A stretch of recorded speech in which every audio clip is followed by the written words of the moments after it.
The MK Party has launched a blistering attack on Minister of Sport, Arts and Culture, Gayton McKenzie, accusing him of treating his public office as though it were his kingdom. What might appear as another political quarrel runs deeper than mere party rivalry. The MK Party has cast McKenzie as the embodiment of political arrogance, corruption, and betrayal, with accusations that his actions sabotage the very spirit of sports and culture in South Africa. More than a clash of personalities, the controversy raises urgent questions about governance, accountability, and whether the Government of National Unity, GNU, protects ministers at the expense of the people. The escalating storm reflects not just the fragility of South African politics, but also the simmering anger of a public that feels abandoned. At the heart of the dispute lies an unusually sharp rhetorical attack. The MK Party accuses McKenzie of undermining public office by acting like a king rather than a servant of the people. In statements brimming with emotion, the party argued that his decisions amount to sabotage of grassroots development, constitutional obligations, and the dreams of ordinary South Africans. They go further still, charging that what McKenzie calls reform is in fact vandalism. Such language reflects the depth of animosity and frames the battle not as a technical policy dispute but as an existential clash between the powerful and the powerless. The MK Party positions itself as the voice of those left behind, while painting McKenzie as the arrogant elite immune to accountability. Beyond the rhetorical fireworks lies the sobering issue of human impact. According to the MK Party, McKenzie's actions are not only administrative missteps but betrayals of the nation's youth. For countless young South Africans, sport and cultural expression represent rare opportunities to rise above poverty, unemployment, and hopelessness. When the Department of Sport, Arts and Culture allegedly cuts funding to national federations and sidelines grassroots development, it is these young dreamers who suffer most.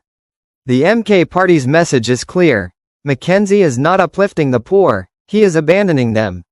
By framing the issue in terms of broken dreams and crushed hope, the party taps into deep national anxieties about inequality and the future of the youth. McKenzie's leadership has been further tainted by the scandal surrounding his R$800,000 Paris Olympics trip. Initially, the minister dismissed accusations of misusing state funds, but later conceded that taxpayer money had indeed been improperly spent. This reversal only sharpened public suspicion and fueled opposition anger. The Economic Freedom Fighters, lodged a formal complaint, prompting the Public Protector and the Ethics Committee to investigate the matter. What might have been dismissed as a single misjudgment quickly became a symbol of systemic corruption, lavish trips for ministers while ordinary South Africans face rising unemployment and shrinking opportunities. For MK, this scandal provides potent evidence that McKenzie is unfit to lead and epitomizes the betrayal of the poor by political elites. The MK Party insists that McKenzie's confidence in acting with impunity stems from the protection he enjoys under the Government of National Unity. Far from being a stabilizing force, MK portrays the GNU as a cartel of mediocrity, designed to shield failing ministers. In their telling, the GNU has made a sport of defending incompetence, insulating elites from scrutiny, and normalizing mediocrity at the expense of accountability. This critique strikes at the heart of coalition politics, raising uncomfortable questions. If ministers know they will be protected no matter how they perform, what incentive remains for good governance? For the MK Party, the GNU is not the solution to South Africa's crises but a political arrangement that entrenches them. The MK Party's assault on McKenzie is not only about substance but also about style. Their use of words like sabotage, vandalism, and kingdom is deliberate. These terms do more than criticize, they dramatize, turning policy disputes into moral battles. By framing McKenzie as a saboteur of dreams and a vandal of constitutional obligations, the MK Party seeks to mobilize public outrage and channel it into political momentum. In a society where citizens are exhausted by corruption and inequality, such rhetoric resonates deeply. It reimagines McKenzie not as a flawed minister, but as a symbol of everything wrong with governance in South Africa today. The MK Party's attack on Gayton McKenzie is more than a passing quarrel.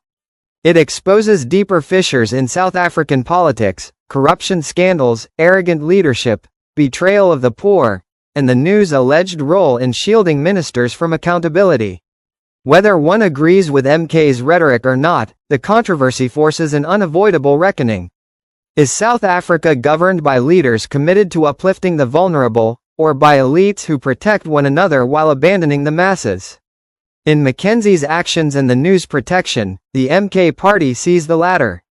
As public anger grows, the question is whether these confrontations will spark genuine reform, or whether the